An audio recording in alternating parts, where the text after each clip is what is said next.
Now, Bruce, just look right into the camera lens right here and tell us your name, your age, and where you were born. My last name is Lee, Bruce Lee. I was born in San Francisco in 1940. I'm 24 right now. And you worked in motion pictures in Hong Kong? Yes, since I was around 6 years old. And when did you leave Hong Kong? 1959, when I was 18. I see. Now look over to me, Bruce, as we talk. I understand you just had a baby boy? Yeah. And you've lost a little sleep over it, have you? 3 nights. And tell the crew what time they shoot the pictures in Hong Kong. Well, it's mostly in the morning because it's kind of noisy in Hong Kong, you know, around 3 million people there. And so every time when they have picture, it's mostly, say, around 12 a.m. to 5 a.m. in the morning. I see. They'd love that there. And you went to college in the United States? Yes. And what did you study? Philosophy. I see. Now, you told me earlier today that karate and jiu-jitsu are not the most powerful or the best forms of Oriental fighting. What is the most powerful or the best form? Well, it's bad to say the best, but in my opinion, I think Gung Fu is pretty good. Would you tell us a little bit about Gung Fu? Well, Gung Fu is originated in China. It is the ancestor of karate and jiu-jitsu. It's more of a complete system, and it's more fluid. By that I mean it's more flowing. There is continuity in movement instead of one movement, two movement, and then stop. Would you look right into the camera lens and explain the principle of the glass of water as it applies to Gung Fu? Well, Gung Fu, the best example would be a glass of water. Why? Because water is the softest substance in the world, but yet it can penetrate the hardest rock or anything, granite, you name it. Water also is insubstantial. By that I mean you cannot grasp hold of it. You cannot punch it and hurt it. So every Kung Fu man is trying to do that, to be soft like water and flexible and adapt itself to the opponent. I see. What's the difference between a Gung Fu punch and a karate punch? Well, a karate punch is like an iron bar, whang.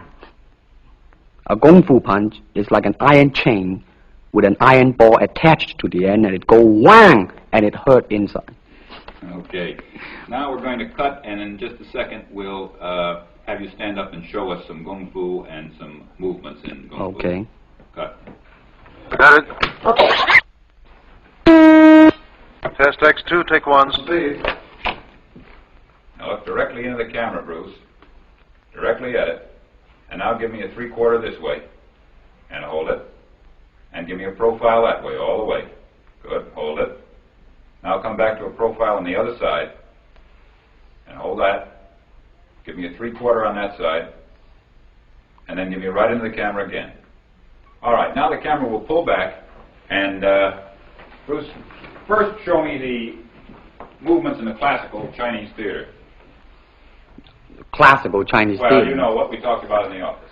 How they walk and how they start to move. Well, in Chinese opera, they have the warrior and then the scholar. The way the warrior walk will be something like this.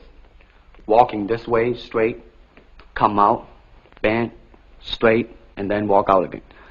An ordinary scholar would be just like a female, a weakling, 90 pounds in Child Atlas. You'll be just walking, you know, like a girl, real, shoulder up and everything. So by the way they walk, you can immediately tell who they Right, what character they represent. Now, show us some Gung Fu movements. Well, it is hard to show it alone, but I will try to do my best. All right, maybe one of the fellows will walk in. You want to walk Yeah, in? it would be... Go ahead. Go ahead. Go ahead. Come on, lady. Okay. Although accidents do happen, but, you know... There are various kind of strike. It depends on where you hit and what weapon you will be using. To the eyes, you would use fingers. Don't worry. To the eyes. Or straight at the face. From the waist, everything on. Hold it just a minute. Let's move this gentleman around this way so you're doing it more into the camera. Okay, swell. And then there is band arm strike, using the waist again into a back fist. And let's have this assistant director back up just a ways. Okay, go ahead. Continue. And then, of course, Kung Fu is very sneaky. You know, the Chinese, they always hit low. From high, go back to the groin. Don't worry. Now turn around the other way, would you, Bruce? Oh, okay. Yeah. And, Would you want him to? yes. Cross These the are camera just forward. natural reactions. That's Right, right. That All is right. natural. Right into the camera. Cheat into the camera a little bit and show this again. All right. Go ahead. There is the finger jab. There is the punch. There is the back fist and then low. Of course, then they use leg straight at the groin or come up. Or, if I can back up a little bit, they start back from here and then come back. All right. It's kind of worried. He has nothing to worry about. Now, No. once again, show us how a good Gung Fu man would very coolly handle it and walk away, rather than get involved in a series of actions. Cut it. Sound. Okay.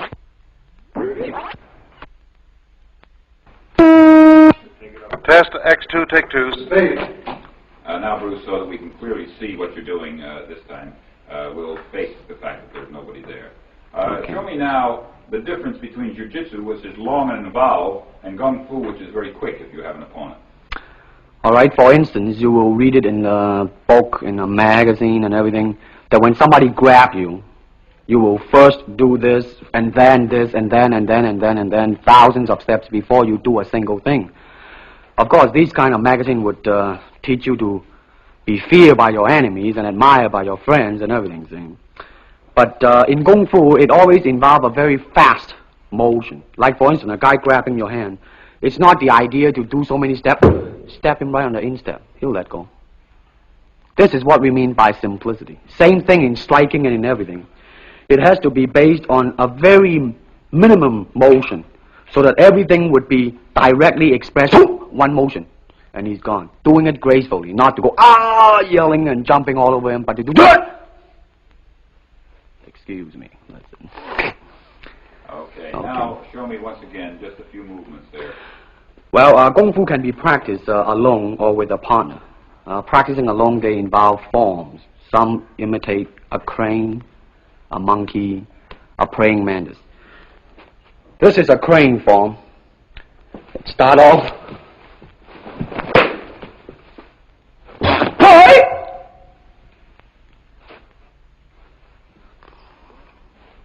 This is one of the movement involved. Show us one more movement and then we'll be all through. Okay, I'm glad to hear that. They have the tiger that start like a tiger, using claw to claw the face, or the beak of the crane to the eyes move.